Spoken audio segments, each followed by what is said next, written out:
Good day, everybody. Welcome to our July Tips and Tricks DALiM webinar. This is Fred Padilla, and today we're going to be covering a couple of ES5 features, the CC Connector plugins and the desktop feature. We're going to try to kind of cover those quickly. Hopefully I have enough time to get through what I want to get through. Those of you who have been with us before, or those of you who aren't familiar with the interface, in GoToMeeting or GoToWebinar, you should have on the top left a little webcam zoom button, so you can zoom in if you can't see my whole screen or need to enlarge it. You also, on the right-hand side or in your GoToWebinar control panel, there's a questions tab. If you could ask all your questions there. All your microphones are muted, so I can't hear anything. So just type them in there. If it's pertinent to something I'm doing at the time, we'll stop and we can cover those. If not, we'll cover them all at the end. Anything we miss or don't cover, I'll be happy to send an email and follow up on that. I always go through the notes on the meeting after. Again, today we're going to be doing going through the InDesign CC Connector as well as the Photoshop CC Connector. That part won't take long, but one thing I want to ask y'all, if you could, either through email or through the questions in the GoToWebinar panel, if you could, any feedback would be good, even if it's not questions, if it's just comments about what you're seeing. This is a very early beta stage of the plugin, and DALiM is welcoming any comments. I've already given them a document showing some of my comments, but anything else that you guys have to add, obviously you guys, a lot of you do production, so we welcome any feedback. Then I'm also going to cover ES desktops. I showed this a little bit in the preview coming out of the Duo webinar, but I'm going to go over more of how it's set up, show you a couple of different ones and different uses for it, as well as how to customize it using CSS.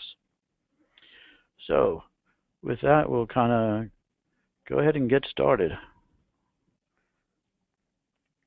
So I'm logging into ES5 that's running on a virtual machine in my laptop. So my laptop will be strained, sharing my screen and doing everything I'm going to be doing. So bear with it a little bit. It will be sluggish at times. Hopefully it won't be too bad.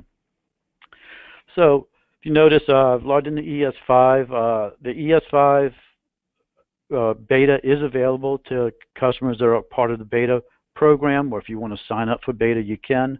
If you notice, the release I have actually does have the flat interface as a profile. That's something I wanted to kind of bring up before I talked about everything else, is basically when you're doing the profiles now, there's actually a choice for your themes, I should say the themes actually, to use a flat design for it. So you can actually check that box, use a flat design for it, or use the standard design that you're used to. But anyway, just wanted to bring that up since we're actually looking at the flat design. So if you look here, I have a project for my webinar. It's got an InDesign document in it already, a few images, PDF file, whatever, just some different files I wanted to show you. And let me go ahead and launch InDesign.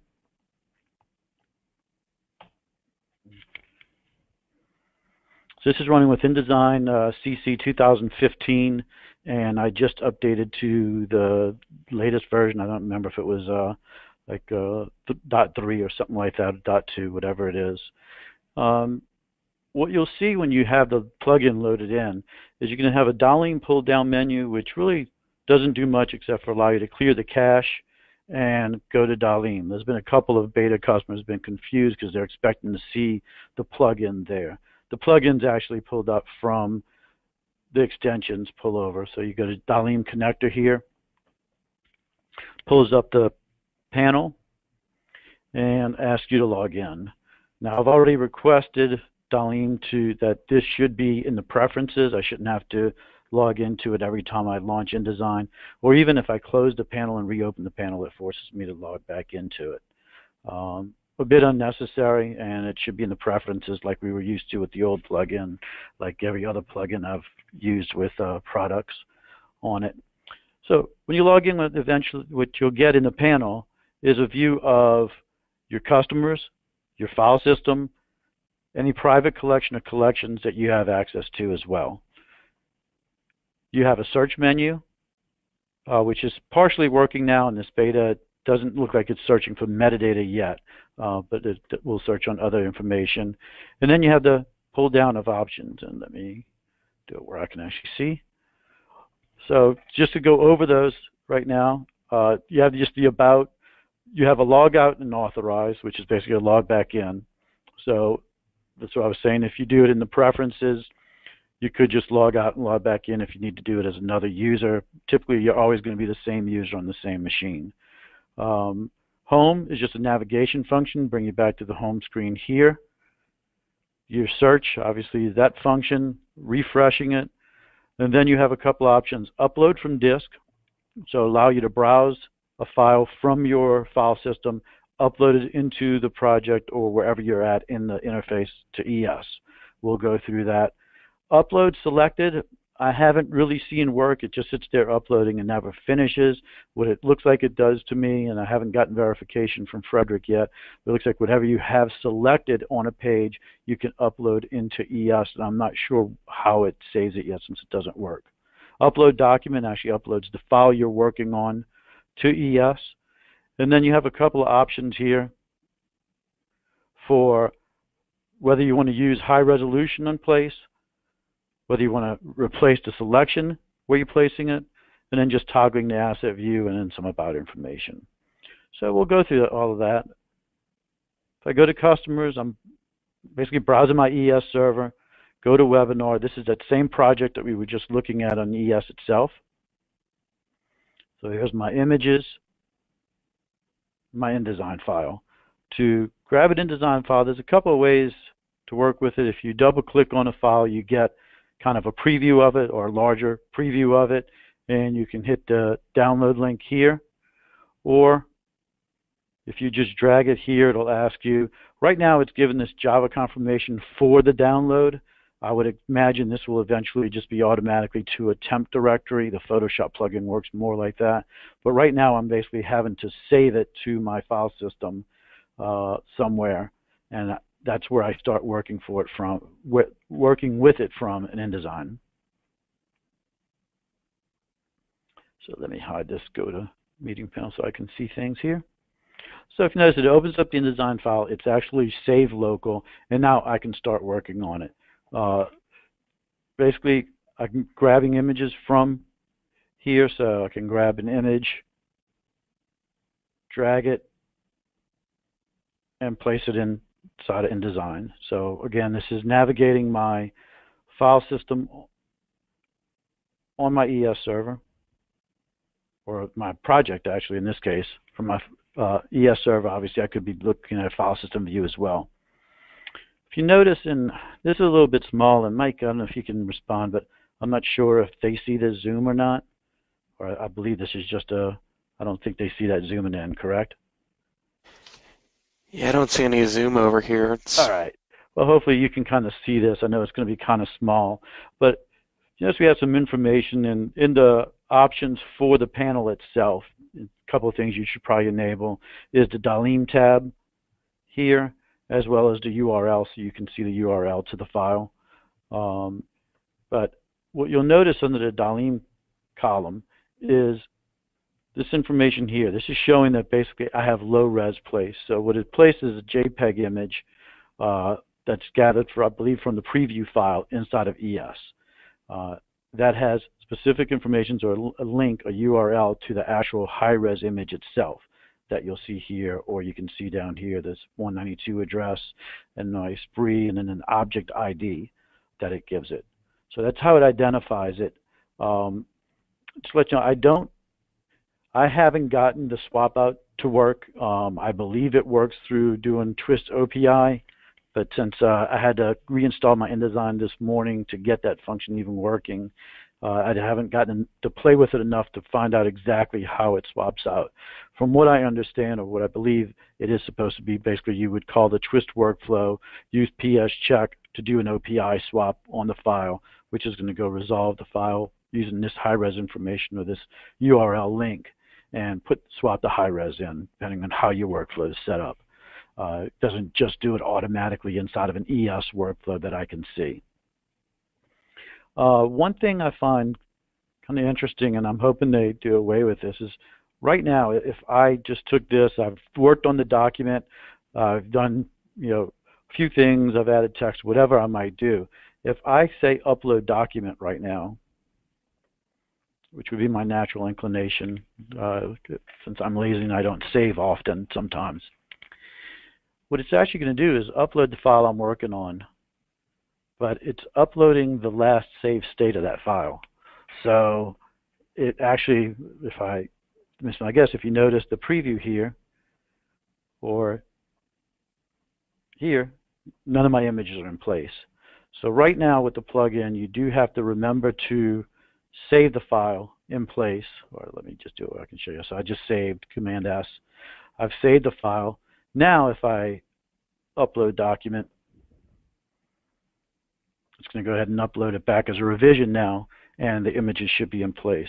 I just want to point some of this kind of things I find as bugs right now, hopefully that they fix. And I did report this to Frederick, just so if you guys are beta testing it, you don't run into frustration and try to find out what's going on with it. So you see it's coming back in. Now, since I saved it, comes in with the images placed.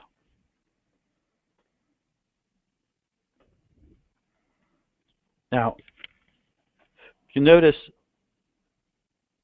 like mentioned, this shows basically, if you could see it better, it kind of shows like a grid that's a little triangle of like 4x4 squares.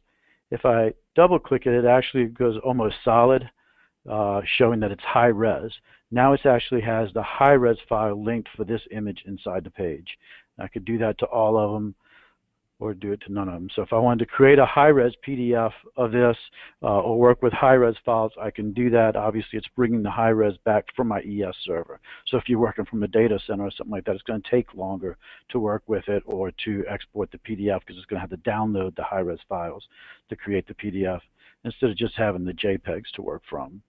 So I'm just clicking those on and off. You'll notice the information changes here as to what is there. It's showing 460 kilobytes versus 2.3 megabytes now. Or if it's this image, 2.7 megabytes. So just showing that you can work between modes, you can even work mixed, have a low res of a large image maybe, but have the high res of some smaller JPEGs that you might have. Right now there's no way to export a PDF from the plugin itself. Again, that's something I'm hoping they definitely change, since most of us that use the old DALiM plugin, that was the main function we could do with it. We could export our PDF straight into a project of ES with the credentials and not have to save it or export it to the file system and back. So if I take this file though and go ahead and export it, and I'm just going to go put it on my desktop.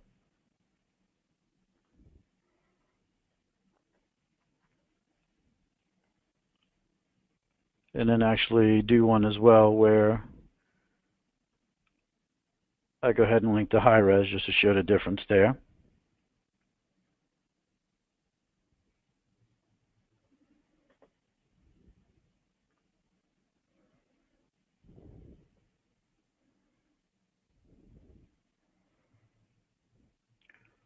You'll see on my file system, on my desktop, I think.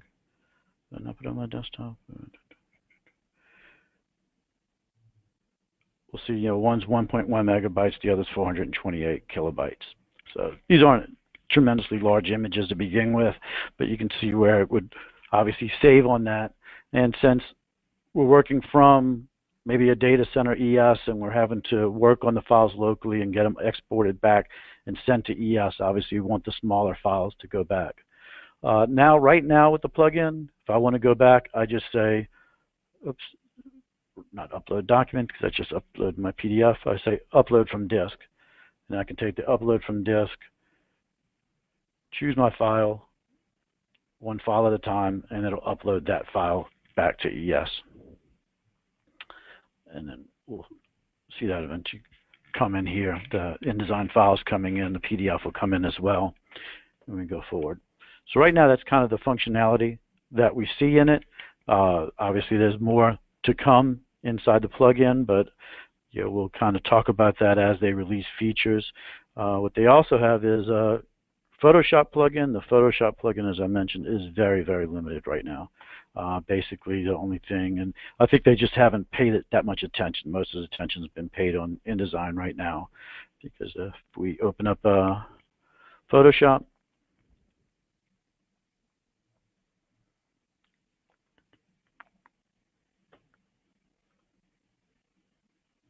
and same thing, it shows up in the extensions.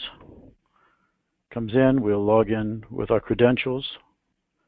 As soon as my laptop catches up. Here we go.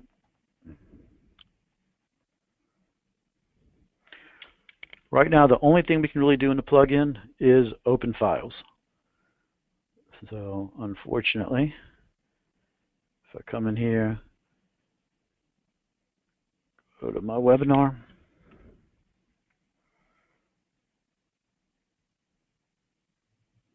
and of course, since I'm doing this, it's going to take its time. There you go. Grab an image. I'll grab the one of my daughter here.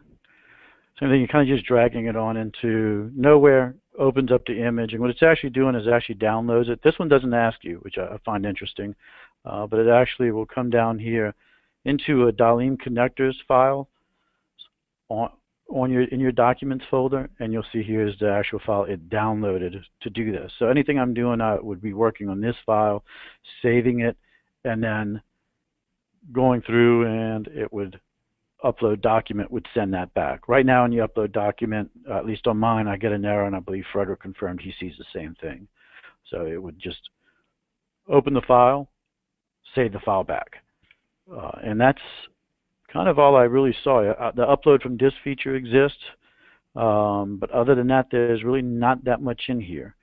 There is a search, which if I go back up to the top, search on Australia, and I'll bore you all with pictures of. Okay, so in Photoshop, when even the search is broken. InDesign, I'm pretty sure that works. So I can do this and go to Home.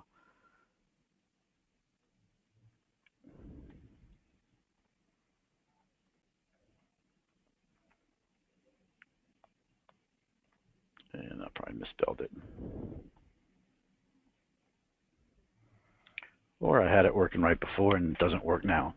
So that should search. Eventually the search will search on metadata of the file, anything like that that's used inside the file. So yeah, so now it's erroring out, which is great.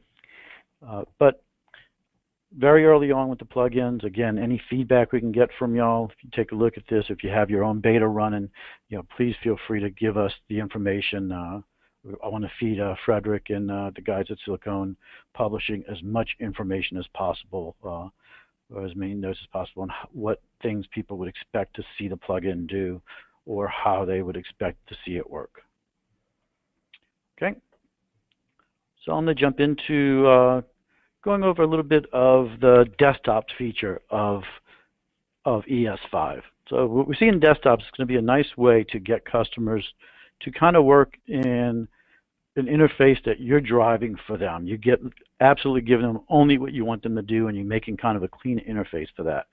With ES4.5, we've had smart views, and we would set a profile to only be able to maybe go straight to a smart view, but it was limited in how we were shown in the information based on what we had from the ES GUI. Now we get a little bit more than that. So I'm going to log in as a customer webinar 1, and this customer is going to be set up to only view, yeah, here we go. Let me go clear out some users. That's what I noticed. Sometimes it seems like the plugin will tie up some of the users. It's going pretty smooth for a while, but a couple of times I run into it where I've seen the users get caught up, and I don't know which one of these is going to be my web user, so I might get logged off here, but there we go. I chose unwisely. So get logged back in there, but I'll come in here.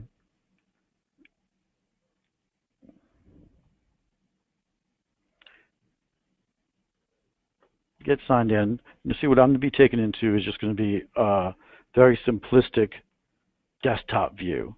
That view only allows me to browse through my customers, my file system collections, and this one I gave them a little bit more access. I kind of went over some of this. I do have sign out, support log link, clipboard function I can pull up, things like that. If I browse to, for instance, my file system,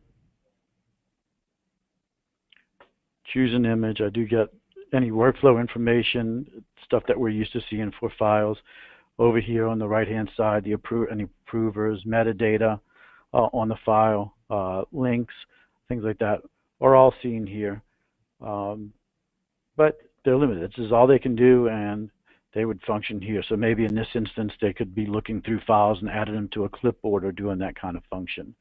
If you notice, basically I have a kind of very flat look to this, and maybe I don't like that. I can do customization of things like this as well, and I'll walk you through that as well. But first I'm going to talk about how we set up the desktops. What do we do with them? So first thing to know, what the desktops are is basically the way DALiM decided to handle them is through customization, and it's a job ticket.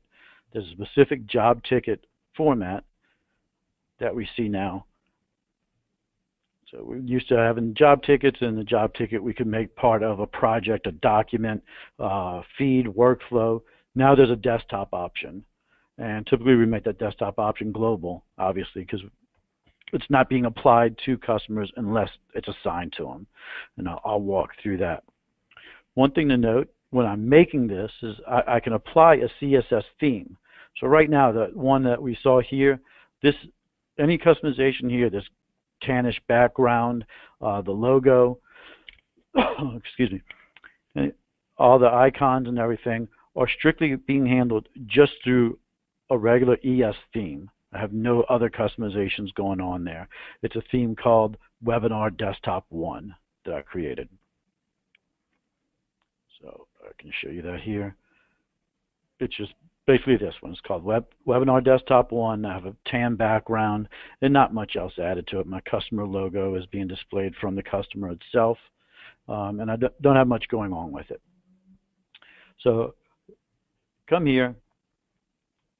When I'm creating the job ticket, though, what I have is kind of some different tools I can use now because it's a desktop. You'll notice here on the right in the components and the metadata, I have only these specific functions I can do. I don't get all the metadata and all the other things I do when I'm setting up custom job tickets, specific tools. And the way I set this up is basically what I've noticed DALiM doing in some of their examples is they kind of break it up into sections. So you have basically 3 vertical sections. One that contains this clipboard, support, sign out, and the logo up here. A second one that contains some of this middle information, the cookie crumb here. And then a smart view is basically used to display the information down below. And you'll see that basically by I've taken these zones and dragged them into my area to make kind of the layout of this. So the first zone here, the outside one, is basically vertical orientation. It's 3 pieces like we just talked about. And then I'm just making the top one 100 pixels, the middle one 30 pixels, and then to the right is 100%, so the rest of the screen. And that's basically what's creating this and how it's creating this at the top. Then, or I should say, the verticals. So, sorry, what was that? Confused myself as I'm talking. So 100 pixels down, so I have 100 pixels down for the first zone, 30 pixels that fits this second zone in, and then 100% the rest of the screen. Hopefully I'm not flicking back and forth too quickly on that.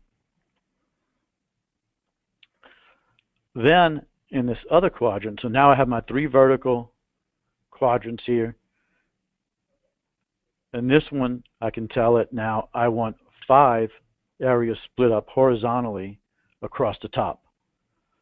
One is 300 pixels, one is 100%, 400 pixels, 100 pixels. So So basically, by doing 100%, it basically just fills the whole area that's left between everything else. What I've noticed with this, one thing to note, if you're playing with this in an ES5 beta, and I have a pretty late beta, I've noticed that these settings don't seem to stick all the time. Even if you go back and look at them, then you save, some of these change and your desktop looks all wrong. You just have to go back. So far I've found is going back and re-entering like 300 pixels. You'll see this all of a sudden it says 1% for some reason. I don't know why, but that's something I haven't reported yet, so I need to report. But basically, so that 5 is the logo up here.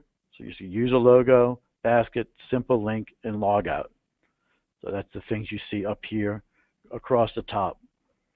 For each of these element types, and again, these are pulled from here. So user logo, basket, simple text, or simple link, sorry, and logout button. So for user logo, I can tell it, basically give it a hot link, so I can say where's it linked to if I click on it. I can give it a width, a height if I want separately. If not, it just takes the dimensions of the box, and what to do on that link. It's a new tab.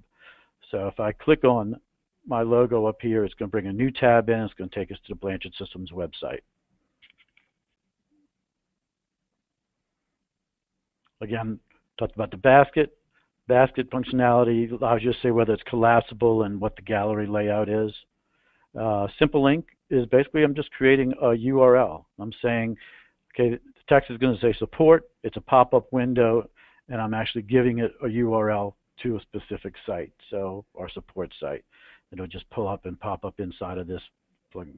So if you create a desktop for some of your users and you create your own instructions on the use of it or anything, you could link that through, put it on the web browser, give it the URL there, and support or help button could be a link to that documentation that you created for them and give them that custom feel. And obviously logout button just logs me out of the interface.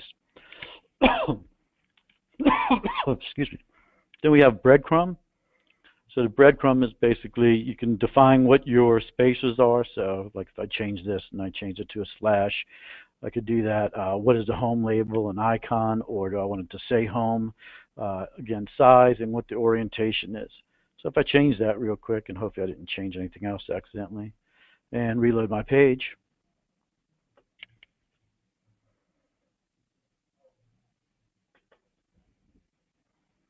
you'll see now this is a home button, and as I browse in here, now there's a slash that separates all of these, and obviously I should make this a little bit bigger because I go in, now I have to scroll. So if I want to be able to use the whole breadcrumb idea, I would maybe want to make that bigger, which I've done in one of my other desktops that I'll show a little bit later.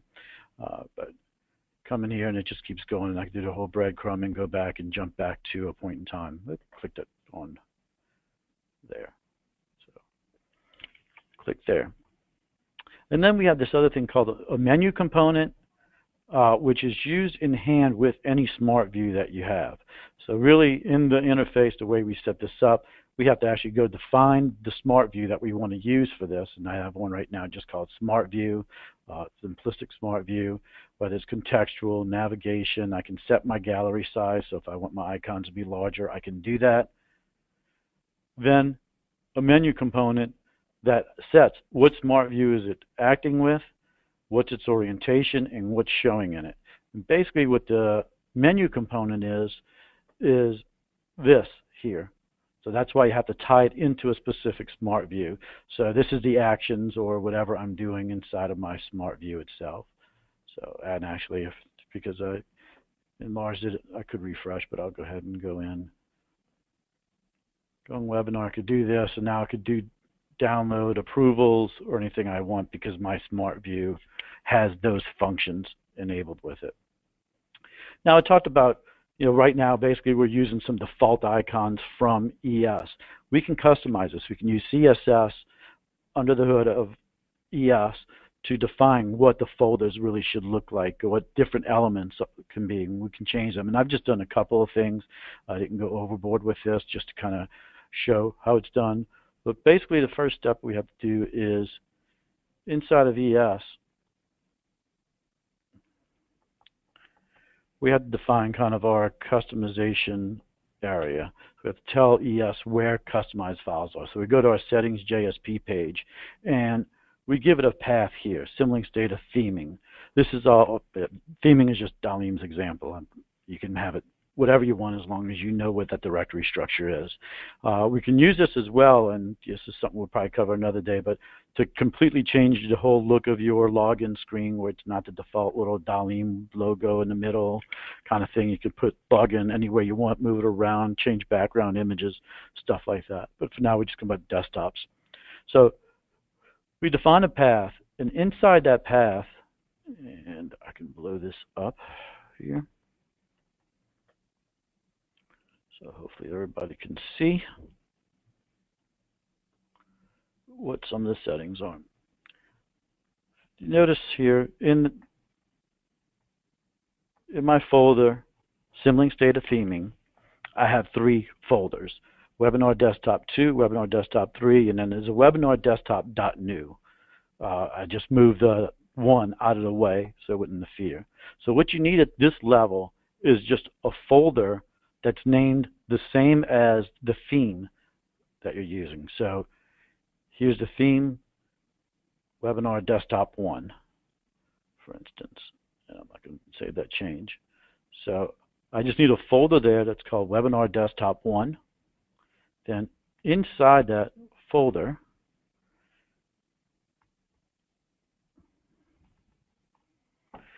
is going to be a CSS called Webinar Desktop 1.css. So the folder and the CSS get the same name as the theme, and it'll actually use that. So if I move this back in place,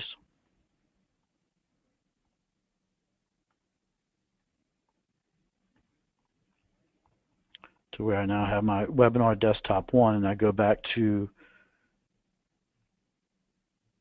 my desktop here,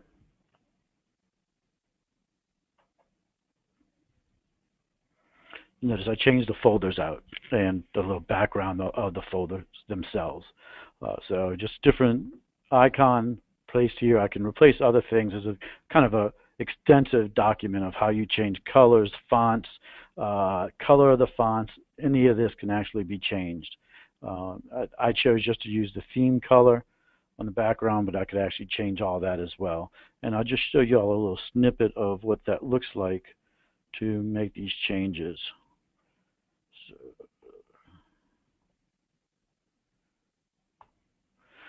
So if we look here, basically, the first thing is that this was the first thing I had played with. I put in CSS was basically just whatever the item selected is should be a dark green. So I'm selecting a color 3366000, commenting it dark green. Basically now when I select, that's dark green. So if I change that, I can change that color.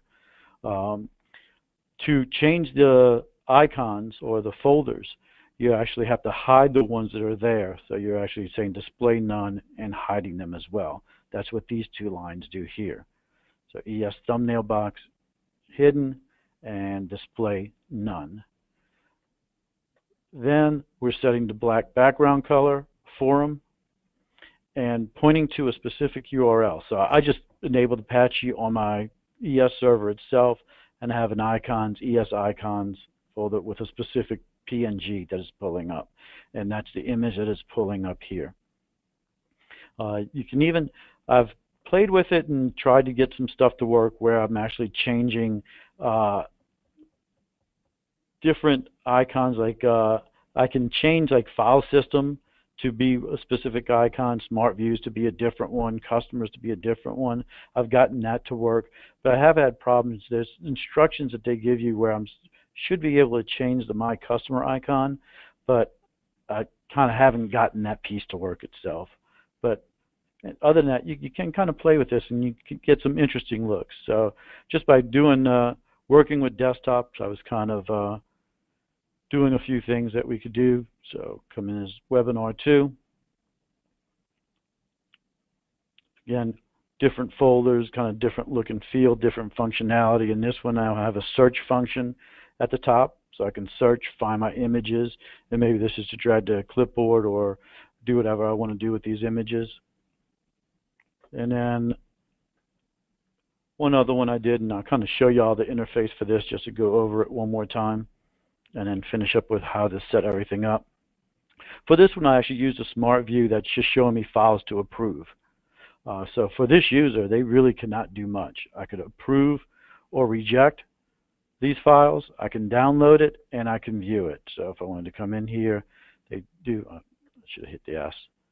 They do have ability to come in here and view their files, do soft proofing on them, whatever they want to do like that, mark it up, approve, reject. That's it. That's all this customer does. He doesn't know anything else about ES or what else can be done. That's what I was talking about with the help, where I can come in here and basically I just linked it to DALiM's help page, which I think everybody's going to find is an ES5 is a big improvement from what we had on the help screen before. So definitely much better documented for this. You actually go through and view it by the different elements stuff, which is pretty nice. So to kind of go over this, what I did is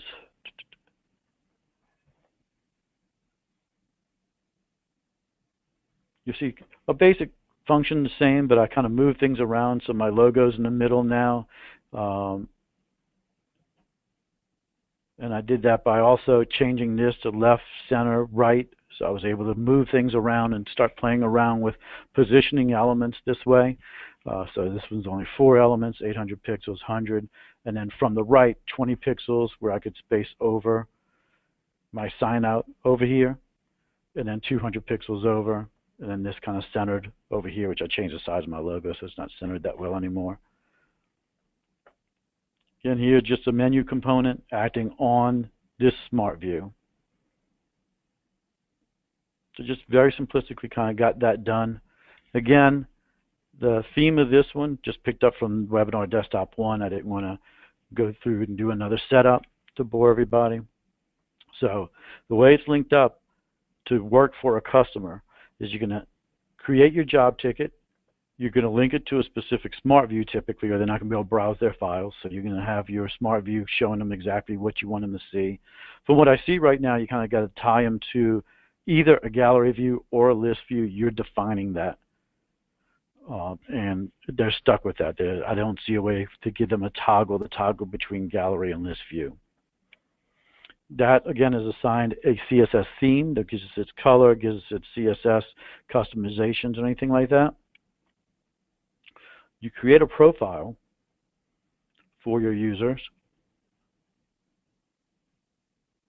Again, the profile, you can give them all the rights, whatever they want, but really all they're doing is using this default function. So if you notice down the default functions, the desktops will show up on the bottom here. So you're specifically assigning this profile is going to use this desktop, and that's all they're going to be able to see.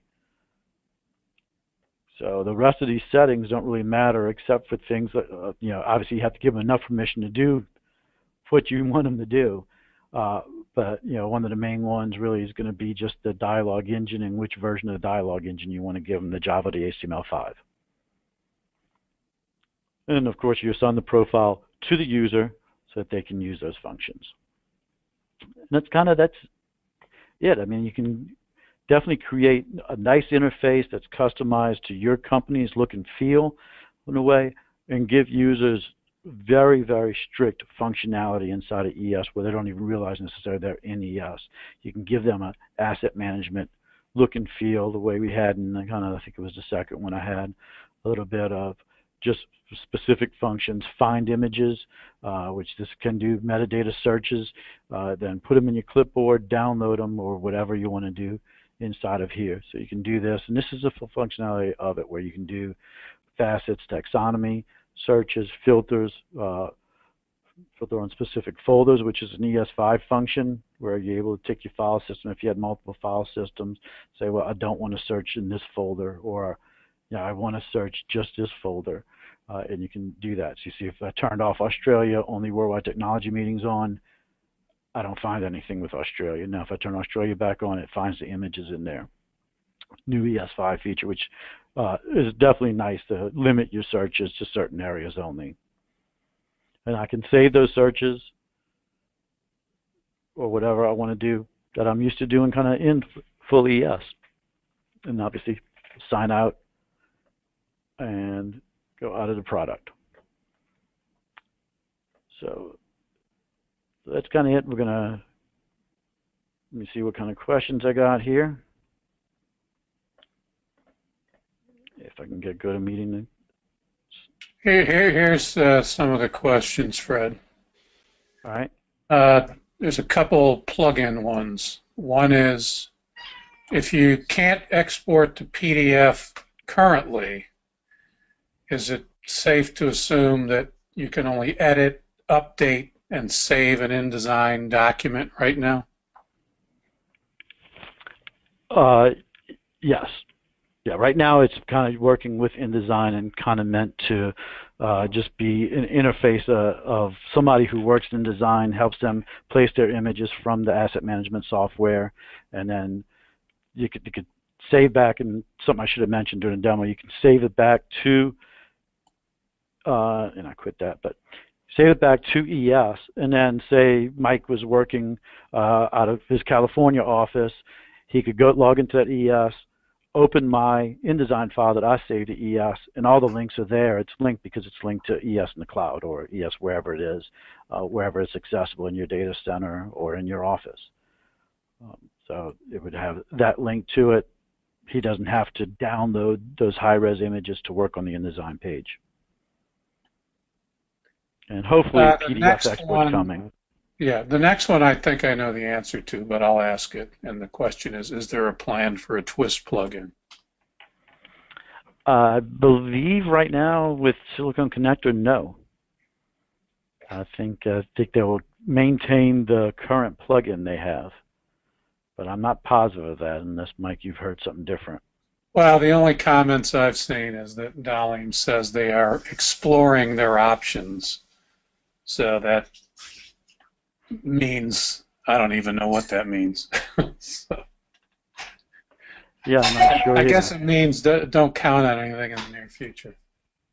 Okay. All right. And I'm trying. I can't even get my GoToMeeting panel up to see the question, so I have to rely on you, Mike. Okay. The next one was, if we are doing ES5 beta testing, what patch level do we need to be on to test the plugin? From what I saw, I had the plugin working at I think it was 6120 or 6023, whatever it was, the release candidate that came out at the beginning of June. I had it working with that, but I know the search didn't work at all, even though it didn't work today either. I did have it working earlier, and there was something else that didn't work. But so you at least have to have that version. And following on from that was, how do we get the plugin? The plugin, there was a tech news that went out last week that we can forward to y'all that actually has download instructions for the plugin. It's basically time limited right now, so there's no licensing involved with it. It'll just expire at some given time. I'm not sure when it is. So you can install it on as many boxes as you need to do your testing. Okay, this last one had to do with some of the setup you did with your desktop. Mm-hmm. In your desktop setup, where did you define the smart view to use? I expect it's in the user profile, but maybe I'm wrong. So for the desktops, question again? Yeah, because in your desktop there was that one option, I think it was called a smart view component or something that you had put in there. Yeah, that guy. Yep. So that's my smart views right there. Okay, from within there is where it's. Yep, you actually define it in here. So you obviously, if you had a need in an interface, you could have two different smart view components that serve different functions in different parts of your interface, and you define which one you use here, and then for the menu component, you tell it which of your smart views, if you had more than one, they would all show up here, which one this menu component's for. Oh, that's interesting. And that's the questions. Okay. One thing I didn't cover, and I think this question is basically, how will the the pricing of the connector work and who would buy it from. My understanding right now, what DALiM's decided is that the connector is going to be bought strictly from Silicone Publishing. That's the way they handle their plugins for other asset management software. The pricing I don't think is set, but if you look at the Silicone Publishing's website, you can see what they charge for other plugins, and I think typically it's like a yearly charge, almost like a maintenance charge that they do every year for each use of the plugin. So don't know all the details on that, but you can do a little bit of research if you want. Again, that's I think it's siliconepublishing.com if I'm not mistaken. All right. So on that, reminder, third Wednesday every month, we'll be doing one of these. We are going to start throwing in more and more kind of ES5 specific features inside of these so that we can go through all the features, and by the time it's actually released a little bit later this year, we'll have these webinars kind of built up and help us teach you how to use it and get the most out of the product. So again, thanks everybody for attending. You should receive an email tomorrow. Hopefully this time I remember to get the video uploaded in time so it's linked properly. If not, I'll forward you another apology email and send it to you. So again, everybody have a great day, and talk to everybody later.